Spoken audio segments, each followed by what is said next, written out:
Here we go, the 87th and 88th country, Belarus and Moldova. So from St. Petersburg, Russia, I took an overnight train, arrived in Minsk in the very early morning. The city even hasn't waked up yet. So I arrived at the hostel downstairs, but I couldn't enter the gate since I don't know which room number was it. So I waited, and then I needed to go to the bathroom, but there was no shop opened by that time. So I did my pay in some bushes. And after that, I searched another hostel. I couldn't enter the gate, but with some local people's help, I finally got in. And the owner was not there, so I was waiting in the kitchen. And then finally I met the owner, which was a middle-aged local woman. Barely spoke English. She seems very seriously and checked my entry stamp and asked me for insurance. I didn't know I requested insurance, so I don't have any with me, but emergency I used my Canada social insurance number instead. So after checking, I was being told the shower was under maintenance. I had to borrow a shower from another hostel. I felt even staying in the hostel in Belarus was kind of a challenge.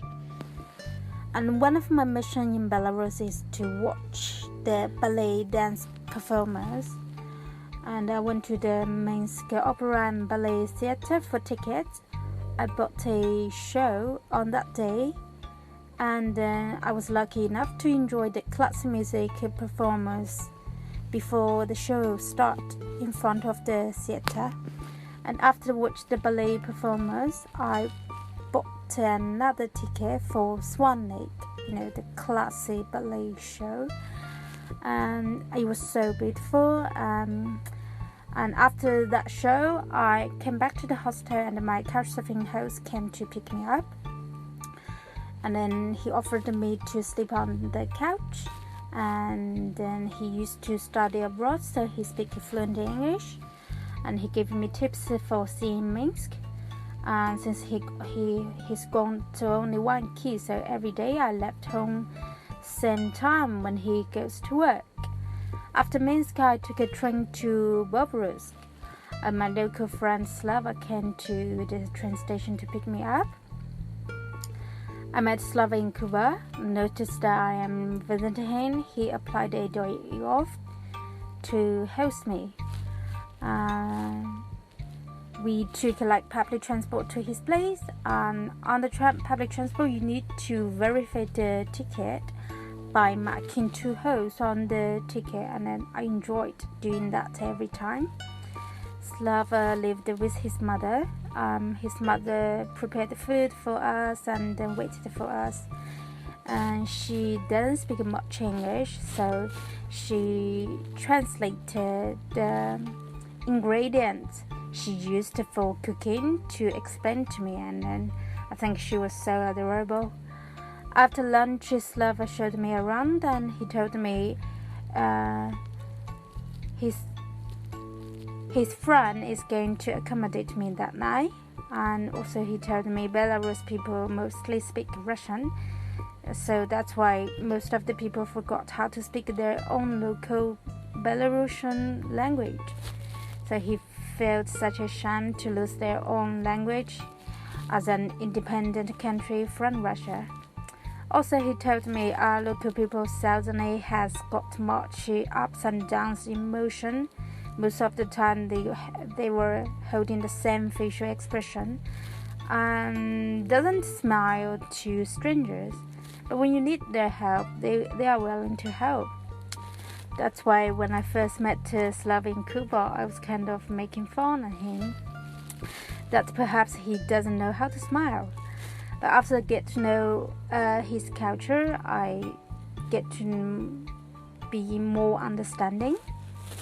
And after dinner, Slava sent me to his friend's place, and he told me his friend worked for newspaper, and they would love to interview for my travel. So I said no problem. And After I arrived, I asked Slava if he could register my stay for me, because if you stay in Belarus for more than 5 days, you need to do this. But we found out visitors are not allowed to stay with the local actually. And considering I was entering Belarus with no insurance, and also they've got a very strict rules in Belarus, so I decided to leave Belarus on my 5th day in case of any trouble. So Slava and his friend accompanied me in the night light, going to the train station to get my ticket to Ukraine. Next morning, I packed my luggage and gave it to Slava. And after that, I just head into the interview. Slava's friend handed me to a reporter, a fluent English speaker, and another local lady who was in charge to record my voice recording during the interview, and a professional photographer.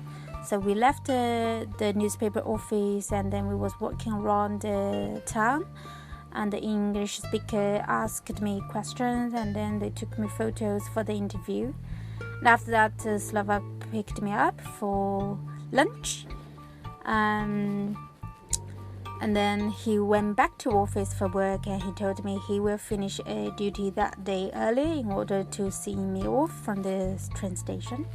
So I thanked and said goodbye to Slava's mother, and then he accompanied me to the train station. He left until my train departs, just like thanks and goodbye to my sincerely and serious Slava. And after Belarus, I arrived in Kiev and rested for a few days. I was my second time there, so I took another train to Moldova, Chisinau, the capital. I was doing couchsurfing there. My couchsurfing host, Victor, came to pick me up from the train station, and directly we went to a mini concert performed by my favorite African people from Mali. And next day was my birthday, and Victor invited me to watch a drama with his family. Even it's all like Russian dialect for the drama, but I still decided to go to experience. So we bought the tickets, and it's at night, so I did a sightseeing while waiting Victor to sort out some stuff. I was in Stefan Park, and then suddenly it rains. So I took out my umbrella and still continue walking around. And then I saw just like in front of a coffee shop, and there's like music going on. People were dancing. Some even like dancing in the rain with the umbrella. That was very lovely to see. And then Victor came to pick me up, and then we are heading to his mother's place. And Victor told me he and his family was not that close. His sister was sick and lived with his mom. His mom was in charge to take care of his sister. I was thinking perhaps his mom put in so much effort to take care of his sister, so Victor somehow might think or felt himself was being ignored. We arrived at his mom's place, and we had the local food prepared by his mom. And then Victor kept in silence since we arrived. So I just gave a compliment to his mom's cooking. And after the food, we had some tea. And then after that, we went to the theater for watching the drama. Though I understand nothing, but sometimes Victor tried to explain to me, to translate for me. After the show, we drove Victor and his sister home. I hugged his mom when saying goodbye, and Victor told me he couldn't remember when was the last time he hugged his mom.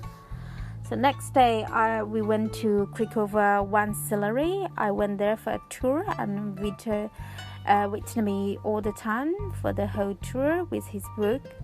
And he got a very good taste on music, so he showed me a list. And after that, he assisted me to buy a ticket.